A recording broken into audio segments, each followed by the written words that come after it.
I've wanted to talk about this for a while, and I kind of already made a video about DMT, and I kind of combined the reincarnation soul trap experiences with DMT experiences.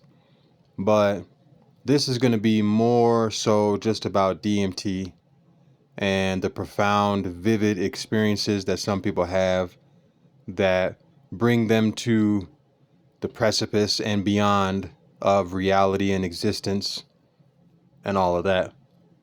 And what I truly believe we should take away from these experiences is that they are real. The people aren't making them up. Like, who would smoke DMT and sit there and make up everything that they experience? No, like, you would tell it like it is. You would have the experience and then come out of it and be like, whoa, I got to write this down. This message has to get out. And that's why so many people talk about their DMT or ayahuasca or salvia experiences, because it's so profound, it needs to be told. And that's why there's the whole community of Psychonauts and all that. Um, so, with that being said, if these people aren't lying, okay, about the experiences that they've had on psychedelics, then that means that there is an aspect of truth. Is it the end all be all that they've seen? We can't really say that because, for one, so much is going on. And number two, it's their experience. There are a lot of people that experience the same things, and then there are people that experience certain things on psychedelics that other people would never experience. So it just depends on where your state of mind is, and then from there, you experience based off, your frequency state or whatever. I've heard that before. I believe there's some truth to that. Now, there's just stuff in the universe that's just happening right now that you might bump into. Okay? Because let's just say right now is the only moment that exists, because that's what they say, right? They say that now is the only moment. Right now is the only moment that matters. Everything is happening in the right now moment. And so if that's the case, then that means that no matter what's going on in your little experience of everything, there's many different other things going on outside of your experience, even though everything is supposed to be infinitely interconnected. So in a way, it can be, or it can seem like it's outside of you, right? If everything truly is one thing, or if everything truly is infinitely interconnected. So it can seem like it's outside of you, but yet at the same time, it's just whatever's happening inside infinite consciousness, right? And so, but yet, whatever's happening inside infinite consciousness is happening all around you while you have your DMT trip, or while you are having a sober human experience, or smoking a joint of weed, or drinking a beer, or whatever you may be doing. Okay. There's a lot going on in the universe. If the universe is infinite and there are trillions of planets out there that different aspects of infinite consciousness are experiencing life on, or a varying degree of reality, then that goes to show you what truly is going on at the level and magnitude that may be. So, I definitely believe these people are not lying about their experiences. Like I said, why would anybody lie? But I think it doesn't come down to just one or two people's experiences. I think when multiple people keep having the same experience, and you're now counting 50, 60 to 80 people, 100 people, 1,000 people who have had this same experience, okay? And even if it's not that much, if it's enough people to where it's slowly becoming kind of a trend, so to speak, or kind of, you notice it and you say, all right, enough people have had this experience to where maybe there's something to this, okay? Then it kind of becomes this thing where you have to not deny it anymore. It's like, even if it's something that you can't really look at and say, okay, that's the truth, at least you can say, well, there's a possibility that that's the truth because this many people have had this experience. So there's got to be something to this to some type of degree. So I think what we should do is we should take into consideration what people have experienced on DMT. Take also into consideration what people have experienced in near-death experiences, whether they be good or bad, whether they be neutral, whatever the situation is.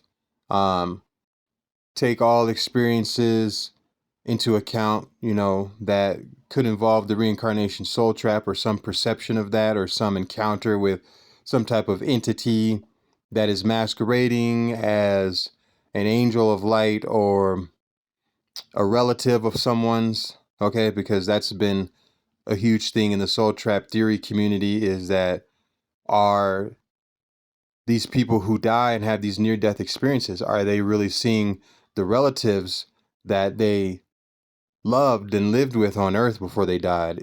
Are they really seeing Jesus when they see Jesus or Buddha or Muhammad or whatever religious figure?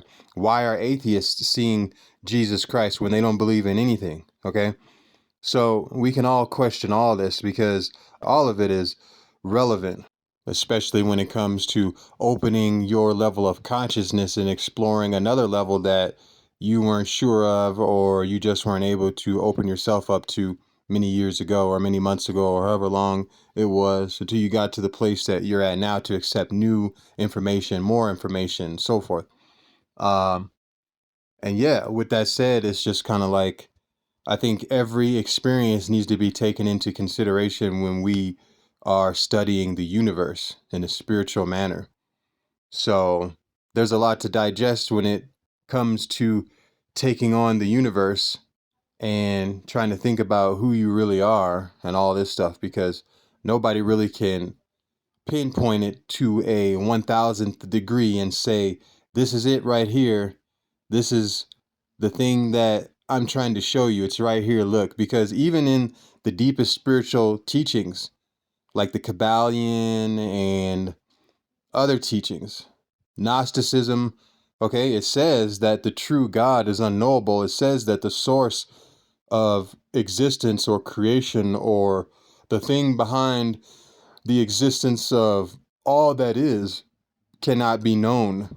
This intelligence can't be comprehended, especially from our human perspective. It can't be comprehended very easily that we are infinite intelligence, or that we are infinite mind or infinite consciousness, or that we are infinitely interconnected with the universe, or even that the universe could be infinite. Like, that's hard to fathom and even picture with an image behind it with your human brain, because your brain can only take so much information. And then that's where DMT comes in, and ayahuasca and so forth. That's the whole point of opening up your consciousness to a deeper level, is because it's hard enough to try to process certain information with the human brain. You have to go beyond the human brain. And so there's a lot going on with consciousness, with the universe, and with all of these things that a lot of different people are experiencing. Okay. Some people experience going to hell. Some people experience going to heaven. They see all types of things in the astral realm. They see shadow beings. Some people have negative or positive experiences. Some people go straight to the source, whatever that may be. Is that consciousness to you? Is it something else to you? Whatever it is to you. But supposedly we never left and never went anywhere, and this is all just an illusion happening within infinite consciousness, some type of distortion uh, that's happening with this experience of being a human on Earth and all that. People have experienced that. And to sit here and just say that all these other people um, that have not experienced the soul trap or a certain specific thing that you may think is the most important thing out there, for you to deny these other experiences is kind of like, how do you know that this person didn't really experience this? How do you know that these experiences that you deny aren't actually the truth? What if they're more leaning towards the truth of things than the thing you're holding on to? So that's all I'm saying. I think that there's too much going on in the universe, and we may not be able to fully process it from a human perspective. That's the whole reason why DMT and all that is needed, and salvia, so you can come out of the human self, so you can try and take a glimpse at infinite consciousness or the universe or whatever the universe really is. We called it the universe. We gave it the name the universe. What is it really? What is consciousness and awareness really? What is nothingness and all these terms and concepts that we come up with? That's what we need to get to the bottom of. We really need to ask ourselves, what is it that we're talking about? How can we integrate different levels of information, bring it all together so that more people can come together and maybe we can get a deeper understanding of what's really behind everything for the most part, to a degree or to a deeper degree. But that's kind of where my mind has been when it comes to some of this stuff. But anyways, I hope somebody got something out of this video. And till the next one. Thanks for watching.